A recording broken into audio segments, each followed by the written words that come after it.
Salut à tous, le journal du foot de ce mercredi 29 septembre. Les supporters parisiens se sont réveillés avec le sourire. Le PSG a dominé Manchester City mardi soir lors du choc de la soirée en Ligue des Champions. Un succès convaincant, 2-0 face au club anglais. Idrissa Gueye a ouvert le score sur un missile dans la surface de réparation enregistré à 100 km/h. Le milieu de terrain parisien a été désigné homme du match, mais celui dont tout le monde parle au lendemain de cette victoire, c'est bien sûr Lionel Messi qui a marqué son premier but sous le maillot parisien. Et quel but sur une belle combinaison avec Kylian Mbappé, conclue par une frappe lumineuse et imparable de l'Argentin.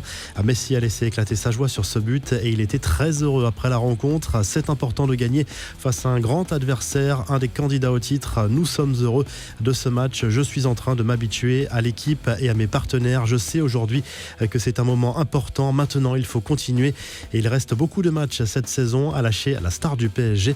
On a vu une image beaucoup plus insolite de Messi, très commentée sur les réseaux sociaux.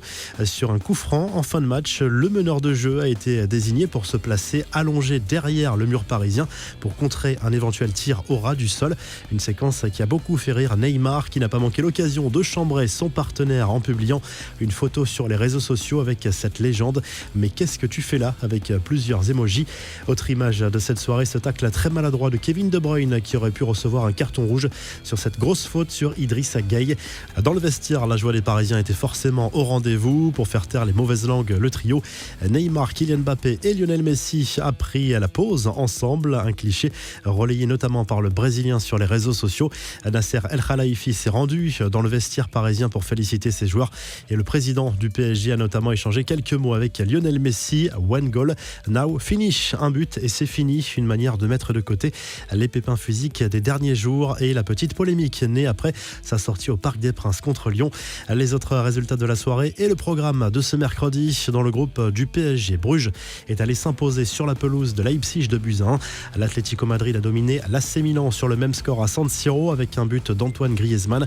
Carton de Liverpool, 5 buts à 1 à Porto. La sensation de la soirée, c'est la défaite du Real Madrid à domicile contre les Moldaves du shérif Tiraspol. Malgré un pénalty de Benzema, l'Inter a été accroché sur le terrain du Shakhtar Donetsk. L'Ajax et Dortmund ont gagné.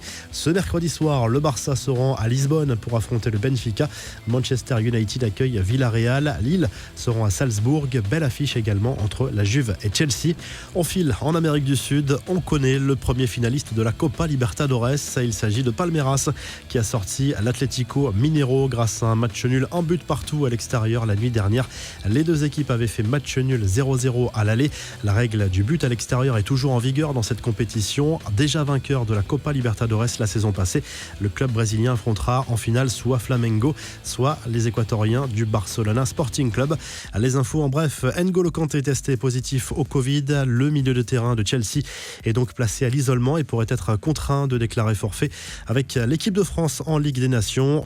Zlatan Ibrahimovic, lui, est bien convoqué avec la Suède. Le sélectionneur a rappelé l'attaquant milanais pour les 2 matchs de qualification pour la Coupe du Monde 2022 en octobre et ce malgré sa blessure.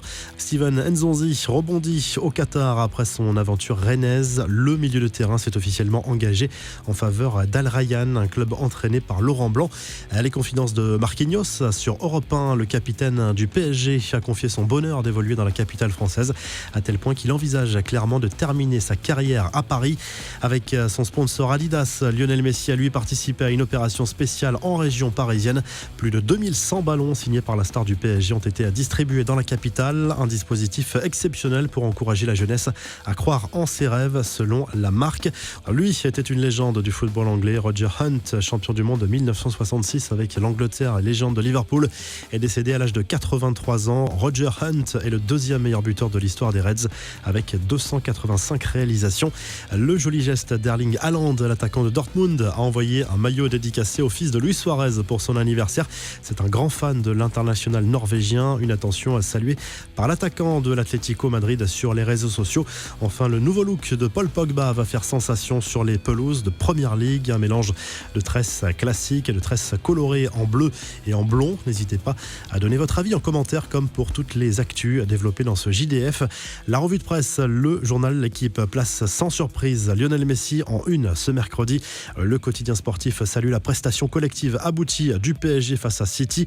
En Angleterre, on retrouve également Léo Messi à la une du Daily Mail version sport. Lionel Flair titre le quotidien qui salue ce coup de génie de l'Argentin face aux Citizens. Globalement, la presse anglaise s'incline devant la supériorité parisienne sur ce match. En Espagne, le journal Sport se penche sur le déplacement compliqué du Barça sur la pelouse du Benfica Lisbonne en Ligue des Champions. La victoire contre l'Levante en championnat a fait du bien au moral des Blaugrana, mais les joueurs de Ronald Koeman sont déjà sous pression dans ce groupe. À la une de Marca, la détresse de Karim Benzema après le gros flop du Real Madrid, battu par le shérif Tiraspol qui a pris la tête de ce groupe. Une partagée avec la joie de Luis Suarez, buteur décisif dans le temps additionnel sur le terrain de l'AC Milan. Enfin en Italie, le Corriere dello Sport revient justement sur la soirée frustrante des Rossoneri, battu en fin de match par l'Atlético sur un pénalty inexistant selon le quotidien sportif.